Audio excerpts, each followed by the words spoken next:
E olha, a instituição fiscal independente, a IFE, projeta um crescimento do PIB brasileiro de 1,7% no próximo ano, um crescimento menor do que o estimado no projeto de lei do orçamento, que é de 2,4%. Essa projeção de inflação, fora a projeção do crescimento, a projeção de inflação da IFE também é diferente da prevista pelo governo. Para a gente comentar esse relatório, a gente conversa agora com Alexandre Andrade, diretor da instituição fiscal independente. Seja muito bem-vindo e boa tarde, Alexandre. Boa tarde, Vitor. Boa tarde a todos que nos ouvem.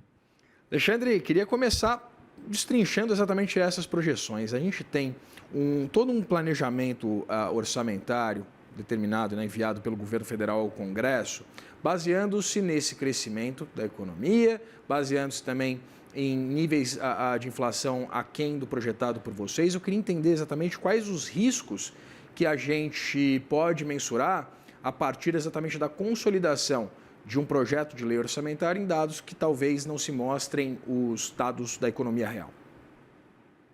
Bom, os riscos são de que a lei orçamentária seja sancionada com receitas, eh, digamos, superestimadas e despesas subestimadas.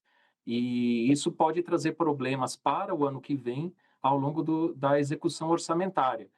E ao longo da execução orçamentária, caso as receitas não se materializem e as despesas venham num nível acima do que estava orçado, isso vai obrigar o Poder Executivo a realizar contenções de despesas, seja bloqueios, seja contingenciamentos e também revisões nas receitas. Alexandre, a RIF projeta um déficit primário de 103 bilhões de reais, isso no ano que vem. O governo, por sua vez, fala de um superávit de 34,5 bi, que é o esperado pelo executivo. O que explica essa discrepância? Bom, a nossa projeção de déficit é de 103 bilhões para o próximo ano, mas esse déficit não considera os abatimentos legais que estão previstos na legislação.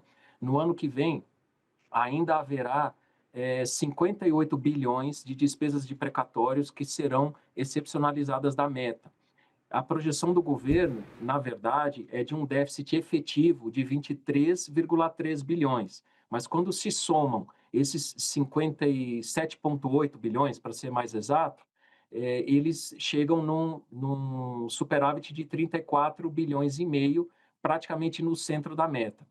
A partir desse nosso número de déficit de 103 bilhões, somando esses cerca de 58 bilhões de despesas de precatórios, resulta num déficit ainda de 45 bilhões. Esse déficit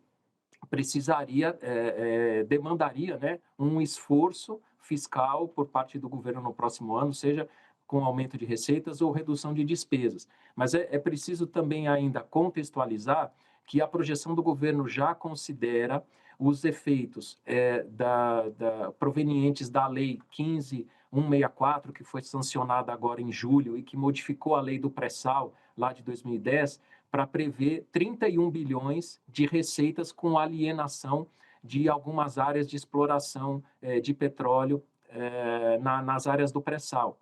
Esses 31 bilhões não estão nas contas da IFE ainda.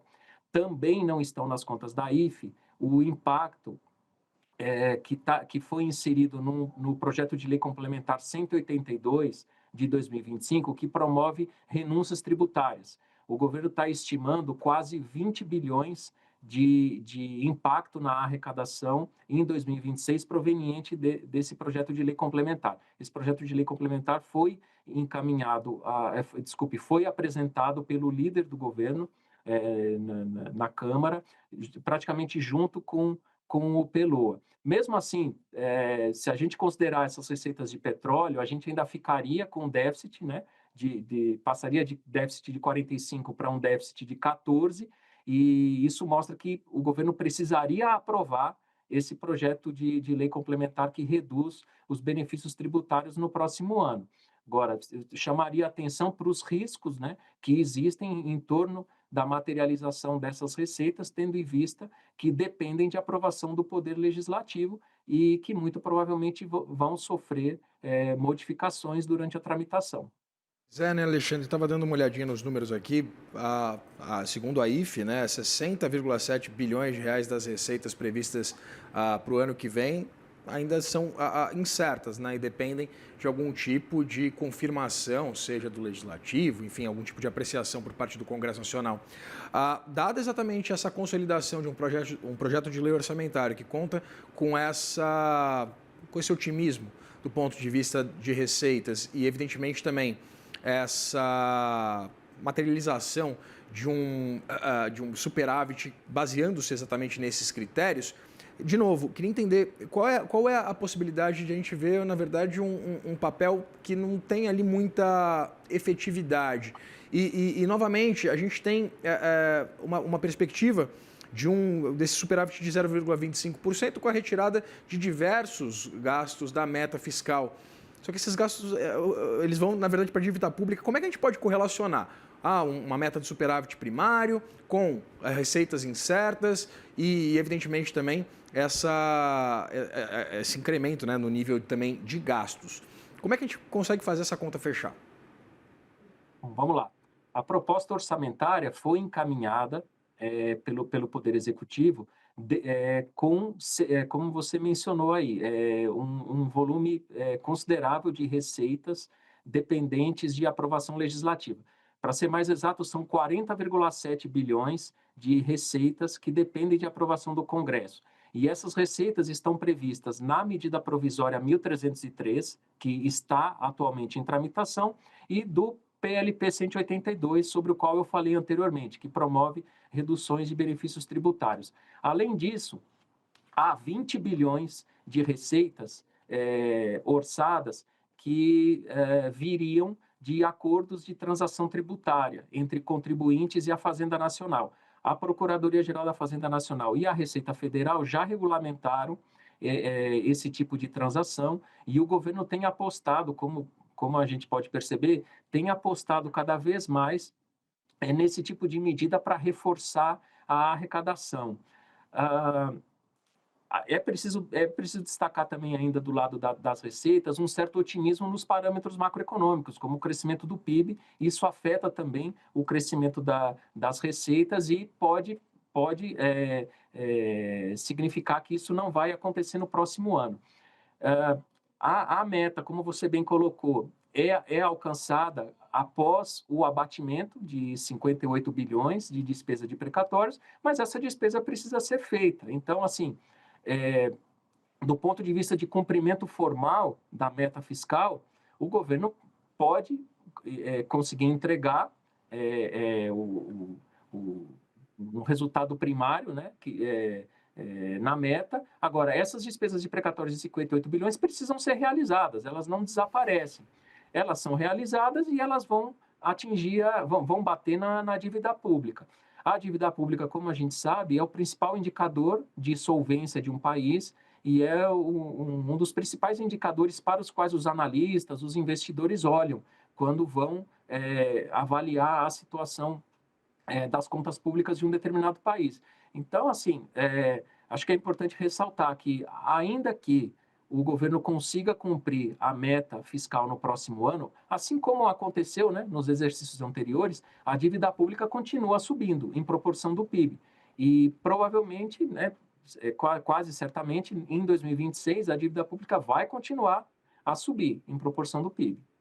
Alexandre, tem um dado que eu achei relevante desse levantamento que mostra que para estabilizar a dívida pública seria necessário que o governo alcançasse o superávit primário de 2,1% do PIB, né? Isso só falando do ano que vem, mas a meta de 2026 é apenas de 0,25%, com essa a retirada, inclusive, de diversos gastos, como você está citando, né? Por exemplo, os precatórios da meta fiscal.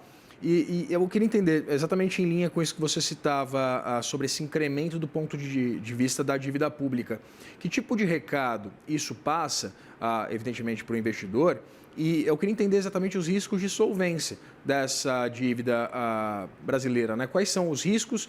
E, evidentemente, também pensando em política monetária, com perspectiva de cortes dos juros a partir do ano que vem. Qual que é exatamente essa correlação entre risco, retorno, possibilidade de solvência do Estado brasileiro? Bom, é importante pontuar primeiro que as projeções que nós fazemos são feitas com base no contexto atual, do regramento atual e assumindo que nada vai ser alterado.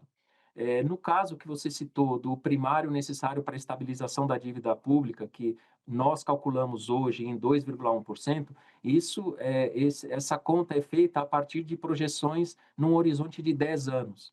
Então, faz sentido pensar na estabilização da dívida olhando para um horizonte maior, não para o curto prazo, especificamente.